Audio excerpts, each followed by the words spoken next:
Welcome to the Coffee with Karen podcast. So welcome to, this is the first episode actually of a keto coffee with Karen. I've just had it. So we had the first A coffee with Karen Mondays. So Thursday's weekly show is primarily focused on health or anything linked with health. As most people know, I'm a total low carb, high fat advocate. Hence the keto part of it. But we'll be discussing anything to do with restorative health and holistic health. Okay. So this week, I think probably relates to everybody throughout lockdown. And the topic today is emotional eating, which I'll put my hand up to. I definitely... Not at all. It's terrible.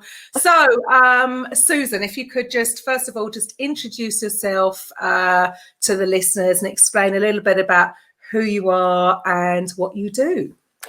Well, thank you, Karen. I'm Susan Alrashe and I'm a health coach, and I focus on clients who are struggling with stress eating and stress in general, and how we can kind of calm ourselves to get out of that stress. Okay. And how long have you been in this area, as it were? Well, I've been interested in this and actually seeing clients just over a year now. And the reason I really got fascinated, and because I've been a coach for quite some time, I've been in the executive coaching world. But some time ago, as our parents get older, they tend to pick up more and more tablets, don't they, etc. So I got really fascinated.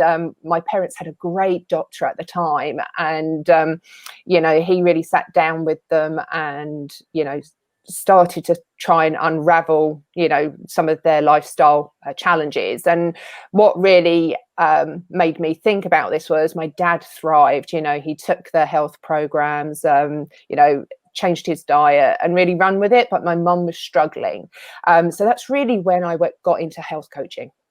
Okay. And what, from that experience, why do you think your father didn't have a problem sticking to the plan he was given, but your mother struggled? What do you see as what the big difference there was? Yeah, I think it can be many different reasons, but kind of moving on a few months later, I got myself into a really stressful job.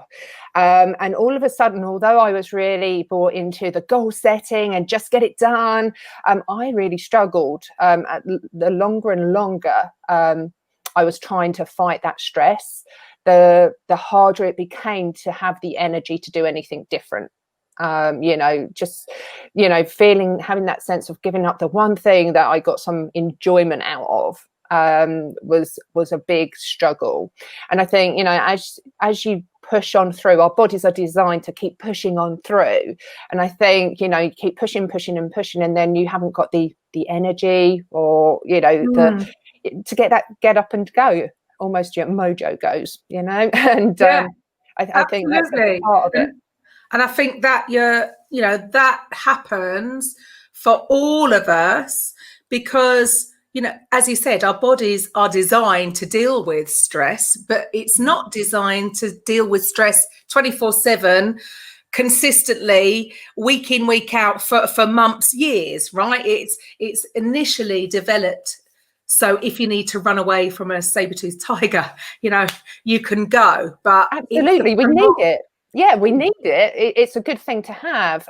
But I think we've all experienced during the pandemic, we've, been living off of that adrenaline and that fight, flight and freeze response a lot more than we perhaps usually would have.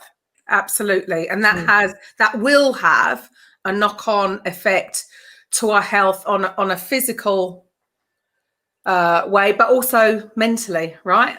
Oh, absolutely. When you think of what happens when you get into that fight, flight or freeze, it's sending all the energy you have in your body to certain parts of your body to either fight, flight or freeze, essentially. So other parts of your body slow down. So you take your digestive system, for example, that slows down. So if you're constantly in that fight, flight and freeze, how many of us have been working at our laptops and suddenly there's an email that comes in that really takes us over the edge, and it, brings in that flight, fright, I can't say it now. Flight or freeze response. And then if you're eating your lunch because you haven't got time, you have to eat your lunch when you're working. You're eating your lunch and you go into that state, and your digestive system, slows down. What nutrients are you actually taking on board effectively? And you're constantly doing that.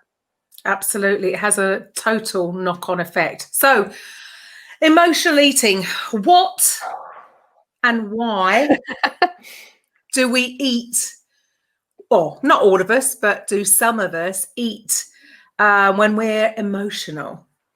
Well, it goes back to this, our body does everything it can to keep us safe. So if you think of a part of your brain called the limbic system, like as a big filing cabinet, and, when you have that intense emotion throughout the day, or several of them throughout the day, your brain goes through this filing cabinet essentially to see what has calmed you down, kept you safe in the past. So it goes into all those repeating patterns of behavior. And in essence, what your body's trying to do is find that happy hormone, dopamine. So very often your brain will go to, okay, I need some dopamine, let's go to a cookie jar, let's grab the Prosecco, whatever your drug of choice is, essentially. So it's actually our brain's way to keep us safe. Right. That makes sense. And at the end of the day, our body is always looking for ways to save energy. So rather than, what I have found is, if to prepare, say, a healthy meal, if you're not in the habit of doing that, it's going to use up a lot of energy, right? Because you've got to think about what ingredients to use, you've got to prepare it. So again, under a stressful condition, that makes sense with what you're saying, is that it's going to the filing cabinet, but it wants the quickest way to get that dopamine. It wants to save the energy. So actually the easiest and the quickest thing is, you're right. I mean, I think mine is cookie jar and Prosecco. Why not? Double trouble. Absolutely, double trouble. And the double-edged sword is, if we go and grab the easiest way to create dopamine, say cookies or Prosecco or both, if we're doing that over a long period of time, it can actually reduce our body's ability to create dopamine effectively and naturally. Right. Okay. Right. And so why is that? Just because it's been overworked. It's overworked. Well, it hasn't been used, so it's one of those. It's a bit like a skill, isn't it? If you don't use it, you lose it. So I'm using that quote a lot at the moment, and it is so true. If you don't use it, you lose it. And it is. These bad habits. But the thing is, it's just a habit, right? It can be changed, but habits, when they say it takes 21 days to change a new habit, I would even go further and say maybe it takes up to 40 days. And again, that takes energy to create a new habit. So the easy option, that's why so many people slip back and go back, myself included, go back to old bad habits, even though we don't want the results of those habits. Would that be right? Absolutely. And the thing is, if we're eating under, let's say, the emotion of stress, and that fight, flight and freeze response has been triggered, you tend to eat faster. So another thing that happens is the leptin doesn't get to your brain quick enough to say that you're full. Right. So you overeat. You tend to overeat. So that then adds to the challenge. You're eating high carb food, right? And sugars, all of those things that we know we shouldn't be eating, and we're eating more of it. Right. just to add fuel to the fire. That makes a lot of sense, because yes, that's along the lines that I believe is the whole thing is so linked to hormones.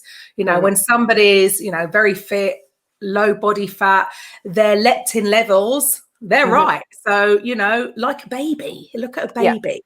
A baby, you feed a baby, when the baby's full, it's not having any more, it doesn't care, it will just spit it out because their leptin levels are regulated. So when their body's had enough food, it says, yeah, that's it, enough.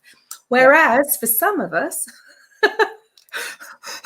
sometimes that leptin level is, or we just don't hear it. We don't hear it, right? Yeah, because we're too busy going to the fridge for the Prosecco again. Because something else has stressed us out even more, right? Yeah. So, it just ends up in that complete, pattern of behavior. Yeah, it becomes a cycle. Do you see, even like with your clients, do you feel that lockdown has had a big impact on people's eating habits?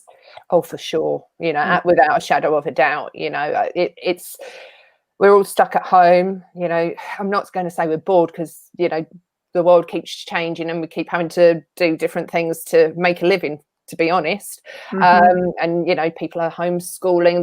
There's more to do. But consequently, you need more dopamine. And, it's that I just have a cup of tea and a cookie. Let's, and it's that pick me up you need to get you through the afternoon. Absolutely. I think you hit the nail on the head there. I know what I was doing from about last May is, well, if I'm not in control of my environment, then the one thing I do have control of is what I'm going to eat and drink. So you know what? I am going to have that.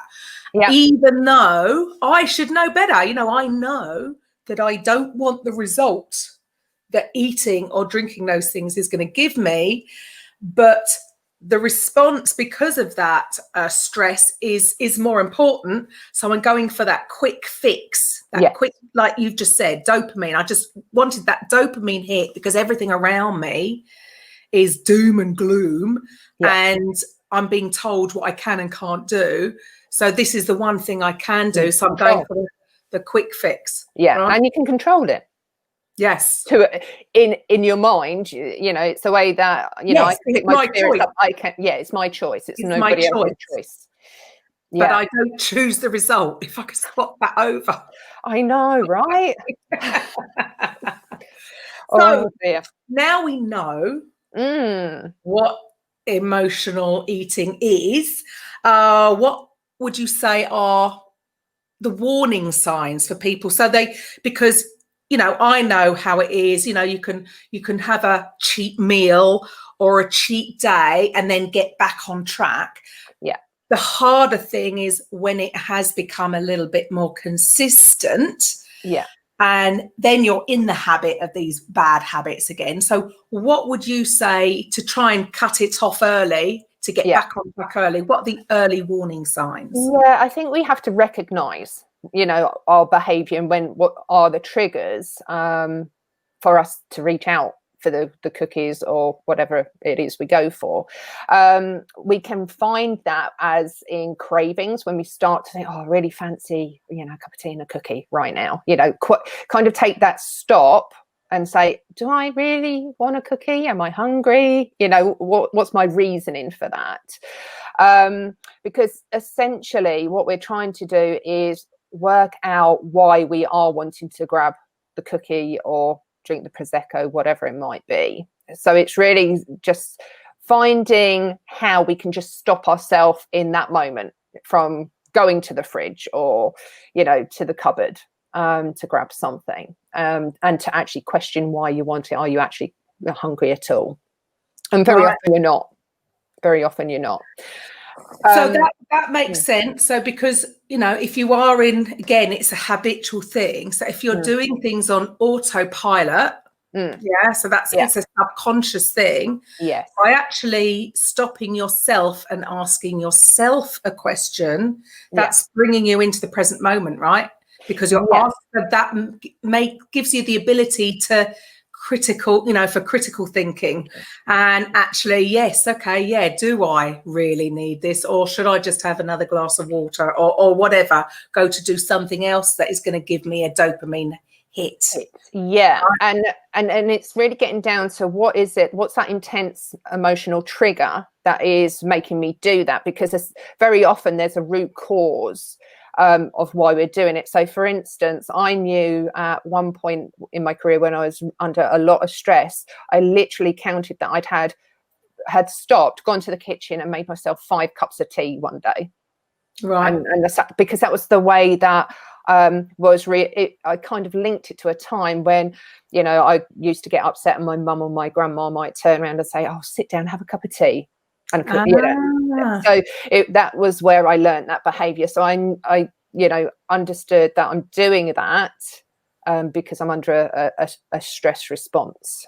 So, what is it that was causing that stress at work? And what did I have to do about it, essentially, to stop that? Right, there you go. It's all about being aware. If we're not, again, when we're not aware of things, we are on autopilot, right? So we can very easily, like you say, unfortunately, for some people, for some of us, our subconscious is almost working against us rather than for us, because it just wants the simple solution. It doesn't care how big you are, doesn't care any of that. All it cares about is getting that quick hit. Well, and I think we should thank it as well, because it's done a great job of keeping us safe. True, and alive. Right, and alive, right, which is very important at this point. I'm very grateful. Very grateful for that. But it's almost saying to your limbic system, that's kept me safe up until now, but is there something else I can try? Yeah. It's a bit lazy, isn't it? It just keeps going back to that quick option when actually, if we think about it, there are better options. But again, that takes more energy to actually stop and have a think about it, critically think, now, what could I do instead that's going to give me that dopamine, get it out, hit, right? Yeah, so let me give you another example. Again, when I was under this period of stress, I used to, on a Friday night, this sounds really geeky, I guess, I used to go home, get some of the cleaning done because I didn't want to wake up to it on Saturday morning. Right, makes some sense. Stay with me here. It goes downhill rapid. You're very from good. Here. You're very good. It goes down rapid from here. So to treat myself, I would go for the white wine bottle, and I'd have a takeout to treat myself, because I've been so good, got through the week, survived the week, and I've done some cleaning. And that was a repeating pattern every Friday in the end. Now, I'm not saying that's necessarily, you shouldn't do that, but I wanted to make a different choice for myself. No, so that makes a lot of sense. That makes a lot of sense. Where we tend to go wrong is we look to what we should give up. So if I look at things in that way, I'd be going, I've worked hard. I've now done the cleaning, so I don't have to wake up to that Saturday morning, and now I can't have a blooming glass of wine or a takeaway, right? So the trick is to find other things to add into your life, as opposed to taking things away. So what I did was I would still have a takeaway, but what one thing could I do to make it more healthy? And instead of having 3 glasses of wine, I remembered back to the spa. Do you remember when you go to the spa and they have that water jug and they have fruit and things in it? So I would make myself up something like that and make a whole kind of deal out of having that meal. So it was a nice experience. I would probably still have a glass of wine, but I wouldn't have the 3. And then I'd sit down, enjoy a movie and do a spa treatment kind of thing. So it's about adding things in rather than taking, things that you enjoy away all the time. And I think that's a big trick. Huge, because I can totally relate to that. I would almost sort of justify to myself, well, I've worked hard today, so I can have that glass of Prosecco, which turns into a bottle, because you think, well, it's you're not going to save it because the fizz will go. So, once it's open, it's got to go. So I did have one little trick that I did try for a while was, you know, you can get the little bottles, the individual bottles they sometimes sell in the pubs, and obviously we can't go to a pub these days. Yeah. But my corner shop had some of these, the Prosecco. I thought, right, if I get 3 of these, it's not quite a whole big bottle. So it's a bit of, and it, because once it's open, for me, again, that's a habit, would be a habit of mine that I am aware of if it's opened, it needs to be completed, which is just a story I've told myself. And then I justify it to myself. Does that make sense? Oh, absolute sense. And, you know, I think it's, you know, don't beat yourself up. Don't go, I don't want to do alcohol at all. It's just not sustainable, you know. So what can you do to take little steps? And if it is just one thing that you've done to make your meals more healthy, check, great, good, you know, and then take the next step. So, you know, it's those kind of things. Yeah, there you go. And it is about celebrating the small wins. We can be very hard on ourselves, can't we? You know, if we haven't done what we specifically set out to do when we had a cheat meal or whatever, or had a biscuit or had a glass, you know, we can beat ourselves up. Whereas actually, yeah, you're right. Just you know, create baby steps, isn't it? Baby steps in the beginning, and then congratulate yourself. Yeah. Celebrate it. But we're so, I don't know whether we're conditioned, not all of us, obviously, but some of us can be conditioned that way. And I think, you know, very much, you know, I've been coming from an executive coach perspective. So everything was about goal setting, pushing the bar, you know, and getting the job done and all of that. And that's great, but it doesn't suit every situation. A very important step to take in even executive coaching is it realistic? And when we go into our health goals, very often we go for, right, I'm going to run a marathon, or I'm going to stop drinking alcohol, or I'm going to give up this, or and it's too much too soon. Too big. Absolutely. Because you know, yes, I'm in 2 minds with this. This is how I see things. You know, some people say go for the really big goal. You know, if it doesn't scare you, it's not big enough. However, the downside that I see with that, like you've just said, you know, when they're too big and, you know, they're not attainable, it makes you feel like a failure if you hadn't completed. Whereas if you start off with the smaller goals and you achieve them, you congratulate yourself. Again, it makes you feel better, makes you feel good. You've accomplished something, and then it's easier to get to the next one. Because otherwise, you know, quite often if I set myself too big a goal, I'll have that little, you know, the negative self-talk that some of us have, telling you who you think you are. You can't do that. That's too much of a, you know. That's not for you, is it? That's not for you. That's for someone else. Yeah, and I think sometimes, you know, sometimes having a big goal is great, and you can sock it out the ballpark, you know. But it's being really thoughtful about where you are at that point in time. Look at my mum and dad. My dad was down the gym, changing his dietary habits, could do it, got off all of his medication. My mum was struggling, and she just needed much smaller steps. And part of it is about, what do you find fun? So my dad had always he'd played football for local teams for many years, so he was very much into that, you know, healthy, you know, let's go for gold kind of thing. Whereas mum didn't really enjoy that kind of exercise, but a walk might have been a better option for her. Absolutely. So we're all different, right? And also I see that, again, as you were saying earlier about the levels of stress. So having the big goals when maybe you're not under lockdown and not having to homeschool your kids and not having to do this and not under all this stress might be great. And you can, go for it. However, because we are, a lot of us, not all of us, but some are under a lot of stress at the moment, maybe going for the big goals is not the right thing for now. Not ever, but just in this present moment where there's a lot of stress going on. Would you agree with that sort of? Absolutely. I don't let myself off the hook. If I've created goals, I have them there, but I have had to restructure my goals nearly daily throughout pandemic. Some days I can get 6 or 7 actionables off, but on other days the world's not working with me, and I can beat my head up about it, going, I've got to get this done no matter what, or I can leave it a couple of days when the world's a bit more on my side to make things happen.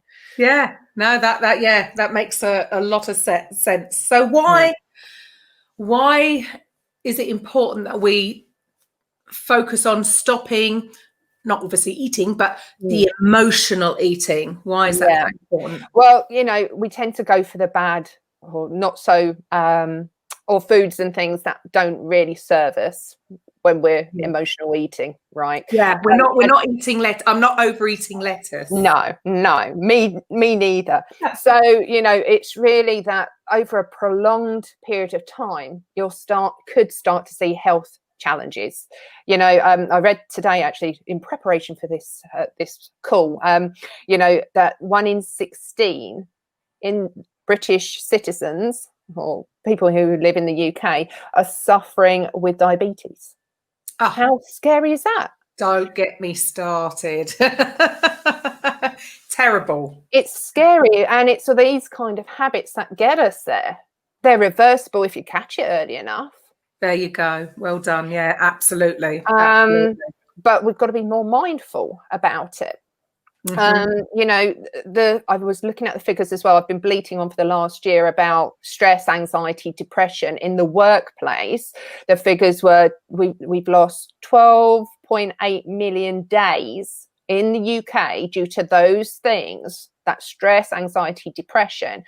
This year, they've just put out the numbers, and it's 17.9. Oh my goodness. Well, but it's not, I say that, but actually I'm not surprised. No, it's not a shocker, is it? But again, if we're in that stress, anxiety, how many times are we going through the fight and freeze response? When are we eating? How are we taking on nutrients? What are we eating? At a time when it's crucial for us to have a strong immune response. We're going in the direction. Which is I found really odd, because I advocate low carb, high fat, and I'm here for fasting and health, and I understand this. And I still, when I was very low, sort of after sort of May last year, I sort of was dipping, mentally, I would say. So even though I knew what I should be eating to have a strong immune system, and again to protect against what's going on at the moment, and yet still my response was actually go for the quick dopamine hit. Now I'm in the right mindset, I'm back on track. But it's interesting, isn't it, that even what we know, why is it that we know this side is good for us, and we're in a pandemic, so it's actually really important to be this way, and because of stress, I've still gone that way. And it comes back down to your emotional sense puts you into that autopilot, doesn't it? Totally. It puts you into that autopilot and is stronger than logic. It is stronger. I mean, so now I am back on track, and I'm exercising daily, and I'm back on it. I feel so much better. It just doesn't make sense. Consciously you think, well, so why did I hit that self-sabotage button? Because it wasn't making me feel good. I didn't have as much energy as I do again now. So why on earth did I do that when I know it's not good for my body? It's not good for my health. It's not good for my mental health. And yet I'm still doing it. Well, and that's the thing, is when we think about, we want that hit of dopamine, we haven't taught our limbic system anything different, have we? We've, it's still got those old ways of keeping us safe. So it's getting more other ways of creating dopamine within our bodies. So we don't grab. Absolutely. Or go to those general tendencies. So, it's really thinking about, how do I build more strategies to create that dopamine? And we want to create that fun hormone. So it makes sense that what else do we like to do to replace having that cookie and tea and prosecco, coffee, whatever it may be? What else can I do that's fun? And I really do press that button on fun right now, because it's, we don't have a lot of it around. So what can we do that's fun for us? And that's very specific. It has to be fun for us. It's not going to be fun for everybody. No. So it's that kind of thing, and creating that space for yourself, so that you're acting on an emotional response. So kind of a 5-5-7 breath to press pause. Take a deep breath in for 5, hold for 5, exhale for 7 breath. 7 counts, and do a couple of rounds of that, so you have that break in that emotion to make a better decision for yourself to start off with. And then once you've got that, as I say, have an armory of what other things do I enjoy doing, because for sure we can't all go and take a relaxing bath every time we have an intense emotion, but what could we replace grabbing a cookie or whatever? Absolutely. And I think that is what you've just said there is key, because I know from my own experiences, outside of, prior to 2020, there were a lot more other things that you could do. Obviously, go out, even the going out for a walk at the moment, it seems a little bit iffy. Can we? How far can I walk? How far? Can I walk? And of course, it's winter, so it's not much fun, is it? No. So we are a little bit more restricted on what some of us would call, because again, everybody's going to have a different interpretation to what is fun for them, but we can't exactly go to a spa day or go and have a massage at the moment. So what can you give some examples for people that are out there that are in lockdown and are very, very restricted? What sort of options do you think there are? Can you think of any that are directly related to lockdown? Yeah, I mean, in the first lockdown was easier because taking a nice walk in the sunshine was so much easier. And, you don't really want to be going out when it's pouring rain. And it was funny, before this call again, I thought, what can I do in this moment just to get me more hyped up for the call? And I thought, put on some music, and, jump around the house and have a bit of a boogie. Why not? The kids love it too, probably, as long as it's their music.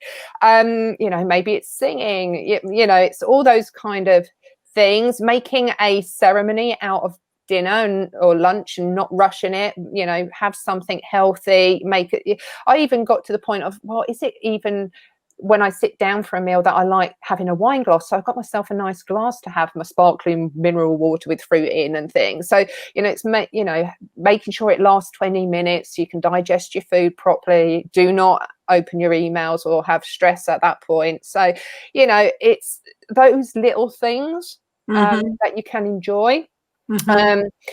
Laughing, making sure that you switch off the news. Do yourself a favour. Don't be informed, not inundated. There's a rule. And put on something that's funny for a while, just to get that dopamine up. Totally. I can totally relate to that. Literally last week, or was it the beginning of this week, my TV broke. And I wasn't gutted at all. It was okay. Wow. All right. I won't say Alexa, because you'll probably turn it on now. No. Hang on. But no, I've got the radio on. We've got music going, and even my own daughter's talking more. Wow, go figure. Oh, wow. Top tips, is that for next week? Top tips to get your daughters to talk. There you go. There you go. And even you're right about going out for the walk, because I was a little bit concerned that she wasn't going out. Yeah. Said, right, tomorrow after we do our little 30-minute workout, right, I'm going to have a shower and then getting dressed, and we're going out, and we're just going to have a walk around the park. And of course, it was raining continuously yesterday, like it is today. Yeah. But just getting out and having a little drive around. I didn't go too far, didn't, bend the rules. Yeah. Just pop to the sort of farm shop to get some bits and come just to get her out the house. And yeah, absolutely, very important. Changing that routine, just doing something a bit different rather than, oh, it's 8:30. This is, so I have my breakfast or whatever. It's just change things up a bit. Absolutely. Some pamper time, baths with candles and, some nice bubble bath or a face mask, all things like that. We can still get in or get delivered in. Absolutely. To replace that dopamine hit, which is huge. Even though, I mean, it's crazy, quarter of a century I was in the I'm still in the fitness industry now, back, but so I know exercise gives you that dopamine hit, but for some reason, from because of this, I mean, one minute the clubs were open so we could do a class and we joined up. Next minute the studio was shut so we couldn't do it's just been up, down, up, down, up, down. But yet we know that exercise is going to give you that hit, and it is going to make us feel better. It's going to improve our mental health. It's going to improve our physical health. And I think, again, start off small. Don't go for, I'm going to do what do they call it? Is it cadence or something? The bike, something really high impact. Don't go for that necessarily to start off with, to get the dopamine. Slowly get back into it. I mean, the days of me teaching, oh my goodness, about 18 classes a week, I think I did now. I committed myself to doing a 30-minute workout at home. And trust me, even that at the moment, it's not easy, because what you said earlier, you're spot on. If you don't use it, you lose it. That's what I mean. I've been saying that a lot recently because it is so true.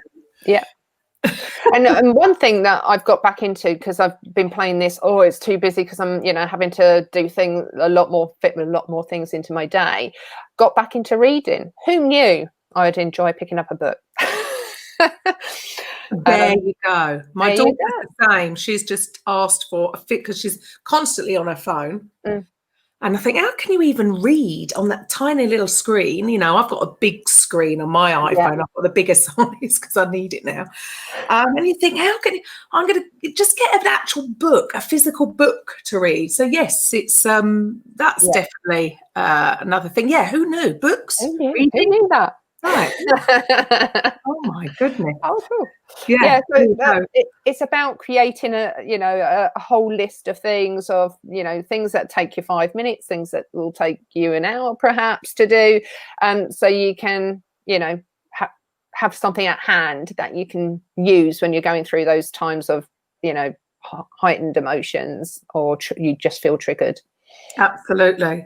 And another thing I always think of, to do with these bad habits, is that, growing up as a child, treats were quite often centered around food, or, and jelly and ice cream, or, on your birthday, you look forward to the birthday cake. It's all, so it's almost building connections there that you think, that's a trick. I've been good. I've done my work. Now I want a reward, and a reward is this. And one of the techniques that you can use is actually go down that timeline to see when it first happened and what was that first cause for a trigger, and for you to have that behavior. And that's often quite useful for you then to overcoming that root cause of why you do it. So there's even therapies that can take you down that kind of timeline, if you like, so you can kind of understand why you first got into that habit. Absolutely. And we always look for somebody to blame, so I'm going to blame my mother here. Only joking, Mum. But things like you're not going to you can't have a dessert until you finish your dinner. So always complete, rather than, again, overriding your leptin, as you said earlier. Rather than listening to that, you've been told you've got to complete everything on your food. So you get into the habit of, even when your body's saying, I've had enough now, we can override that, possibly because things that our parents only did that because they had our best will. They wanted us to be healthy, and not undernourished, but that can have had a knock-on effect for some people. And in a way, there is a positive to that, in as much as your parents were getting you to eat the healthy food first before taking the other thing. But we've allowed it to mean something else of, if I'm a good girl, I can have. Yes, absolutely. We treat it as a reward. So like you said, so basically what you're telling us is we need to maybe make a list of some alternative actions that we can do as a reward. Yes. So that when we do feel these certain triggers, these don't watch the news. I can't now, so I'm really pleased. We'll message you if there's any changes to the lockdown rules. You can't escape it. I'm still on. You cannot escape it, can you? You can run, but you can't hide. Yeah. But at least, I can't even turn over and get caught up in it. I can't get caught up in it.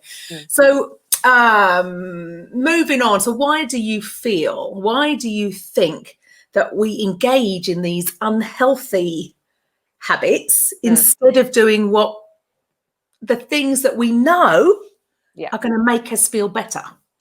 It's just a whole heap of fun as quickly as we can get it, and we've just been programmed in that way. So it really is just reprogramming to something else. Okay. Yeah, it's quite interesting when we look at it, and like you say right at the beginning about asking yourself a question. So when we were told that if you're talking to yourself, it's the first sign of madness. It's not. It's okay. It's fine. It's if you have a party, there's 3 or 4, you might have some questions. Might need some help. We might need it at the moment, So by asking ourselves, getting into the habit of asking ourselves a question, which brings us into the present moment, which again switches on our critical thinking, our reasoning factors, rather than acting on autopilot and via emotions. Yes. Would you say that's the sort of gist of what you're saying? Absolutely. And sometimes we can do that. Sometimes the root cause is harder to kind of understand, or why you're constantly having certain emotions, and that can call for lots of different types of help. It could be from a coach, it could be someone from the medical profession to help you diagnose why you're having those intense emotions. So always be careful, always be mindful of kind of who do I need on my team to help me with this. It could be something you can manage yourself. It might be something that you need some support with. Yes, especially now I think things are people's emotions are very heightened. There's a lot of I think a lot of people are very anxious about what's going on, and obviously the fear factor for the whole thing. So all these things, anxiety, they're all the same things, aren't they? That at the end of the day, they're all under the stress. That it's all the negative emotions that we don't really want to be. They're fine to have. That's life, isn't it? Up and down, but we don't want to stay consistently in those feelings, right? Yeah, and I think it's one thing that I always say to people is emotions are good because it acts as your internal compass. It tells us when life is good and we're living life in authenticity, or whether we're going a bit off course and we're not comfortable with where we're at, or happy with certain things that we're doing, or etc. So it's always good to have those emotions to make sure we're on track, but really understanding why, which we hardly ever ask that question because our body's trying to cope, right? Yeah. So, and push on through. So you just keep going. Okay, if I have that emotion, put it under the carpet. Can't deal with it right now. Just keep pressing on through, and that's when it becomes more of a challenge. Yeah, because what's the saying goes, whatever you resist, you persists. Yeah. So rather than resist that emotion, just, go with it, allow it, because, another saying, this too shall pass. Understand where it's coming from. And is it just a momentarily, a moment that you're having in that period of time, and okay, we get through it and understand it, or is it something that needs some fundamental change? Mm-hmm. Okay. So for all of our listeners, if they feel that, this is, definitely them, they're emotional eaters, what would be your top tips to stop emotional eating? Number one, recognize your emotion as it happens. So if you're finding yourself walking to the pantries or to the refrigerator, stop and think, is it because I'm actually hungry, or because I'm having an intense emotion and I feel triggered? That's number one. To get you to stop, you can use a 5-5-7 breath. Maybe need it a couple of times or so, until you can kind of get that space for yourself to really think about why you're needing that cookie. And then create a kind of a list of things that help you have fun, to create that dopamine. That's very key. And as I say, I'd love to give you a list of things to do, but it might not be fun for you. So we're all different. Yeah. So create that menu, so you can select from the menu a dopamine hit. And just be kind to yourself. Don't try and change everything in one day. What's one small step you can take? So if it is that one glass of wine turns into 4, what can you do to put something else into your meal plan to make it more special? So perhaps you don't need 3 glasses, maybe it's 2 glasses or 1 glass. Or get the little bottles. So, just really think about those choices and what are the small steps. They don't have to be, I stopped drinking, I'm doing dry January. Well done if you are doing dry January. I can't commit to that right now. I couldn't do it. I mean, I think what I've more committed to is just drinking now, maybe on the weekend. Yes. I did a couple of days at the beginning, then fell off, and then did another couple of days, and now it's just, I haven't had any all week, but I will have something over the weekend, maybe Saturday. So rather than stop being dead. Manageable steps. Be kind to yourself. Whatever you're doing to get through this last year, you're doing a great job. Please, please, please recognize that. It's there not been easy. Absolutely. So I really don't think, not that I don't remember, I have to say, seeing that many New Year's resolutions this year, which is quite interesting. And I think that is exactly the reason. Is I think people have realised that, you know what, this, things aren't great at the moment. So I don't think I'm going to commit to something too big. And that's not necessarily a bad thing, but still, I think it's very important that we don't get caught up in this emotional eating. I know, hands up, I did it for a while, and now I've recognized it, and yes, I'm back on track, but I'm very aware of the reasons why I did it, what was going on there. And so I'm quite lucky that I have come out of it. For some people, it can just be caught up in it and saying, oh, well, Yeah, and just consider who you need on your team. You might need that friend who's that safe space where you can just literally pick up the phone and go, I'm really suffering today, I need help, and have a chat. There's going to be perhaps someone on your team who's your cheerleader. There's going to be someone who's completely honest with you when you need them. So, who is it you need on your team right now? And that could even, as I say, go into the medical profession as well. So, but have that support network. Yeah, we all need it, right? We Especially all need times like now. It's funny, we all need it. Like for me, I'm need almost my own clients to help me, hold me accountable. I'm going to be there for you guys, but also back in turn, I'm getting a lot back from them. Yeah, because I am trying to stick to it for them and me myself. Yeah. Sometimes Yeah. we need a bit of accountability, right? Yeah, and there might be something that you can do, whether it's a fitness regime or something, with a friend, so you do have that accountability. Because sometimes, if let's say you're doing something like a Joe Wicks and you'd committed to do exercise every morning with Joe Wicks or whatever it might be, if you're doing that by yourself, you might say, oh, don't want to do it today. But if you've committed with your friend to do it, be more encouraging. And that goes back to, that's very, very even more true when you have had a tough day. So when you have been triggered with a stressful situation or whatever, and then it's very easy then to, not do that workout or not eat that healthy meal. Instead, we'll have a takeout and, sod it sort of thing. Yeah.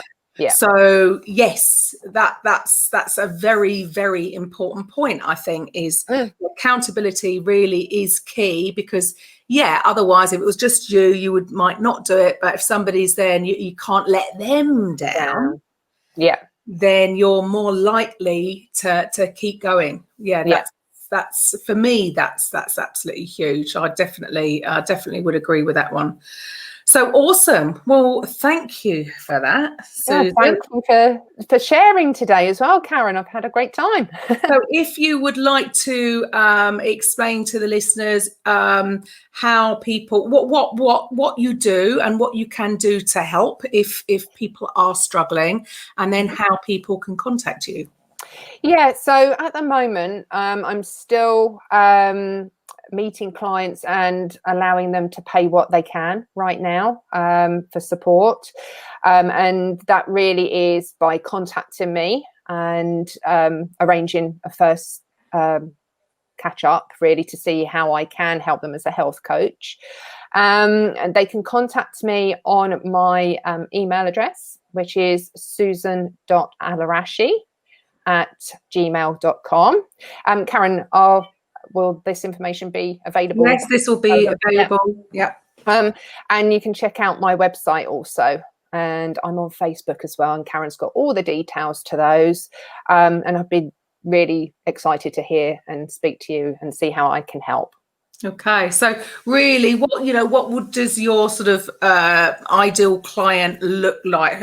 What type of, what are people going through that when they come to you, the changes can be made? Yeah, so historically, my clients have been those folks that aren't putting themselves top of the list. I truly believe in putting on your oxygen mask first before you can help anybody else. And at the moment, there's quite a few people out there that's trying to save the world and homeschool, do work, and be everything to all people. So it's those type of people who, perhaps aren't thinking about themselves, maybe emotionally eating, suffering from stress, and just really need to get back on track, kind of bring it on without burnout kind of folks. Want to move on this year, but they keep getting blockers because they're too tired and are facing many health kind of challenges, whether it's emotional eating, and even people who have lifestyle diseases but are struggling to stick to a health regime because they've had to give up things. I help them look at it in a very different way. Awesome. And I think that is much needed, especially in times like these, because of, like we say, the amount of the stress is unprecedented. Never in our lifetime have we ever gone through something like this. So it is very new. So I think a lot of people are are, are very up and down at the moment, myself included. And I wouldn't have, before really considered myself as a person to get really low, but I've definitely had my moments. I've been up and down and all over the place, all sorts of emotions in the last year. And yes, it is about keeping it in check and knowing that there is help out there, because a lot of people don't necessarily recognize it, or they might be being a little bit harder themselves and think it's not, it's not an important thing, right? Yeah, I think there's a lot of people out there feeling some form of shame as well, just purely because, they've always been able to sort out their problems and goal set themselves out of issues before. And, these are unprecedented times, so again, it can also go back to even working out who you need on your team, because people are experiencing financial pressures, and who out there could perhaps have the key to at least relieve some of the pressure. Absolutely. Because what I found, because many years ago I was in banking, and it was easier for me as somebody in the bank to sit and look at everybody's financial situation and the challenges they're facing than it is if I'm myself having a bit of a financial hiccup and I've got emotions attached to it, because all I want to do is hide under the duvet.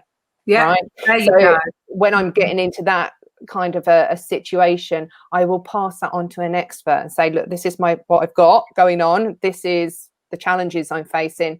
What can I do? But sometimes we're just feeling it's such intense shame or embarrassment, we don't seek that help. Yeah, I would totally agree. Yes, it's the emotions that are getting to all of us. So there is help out there. So thank you for today's show.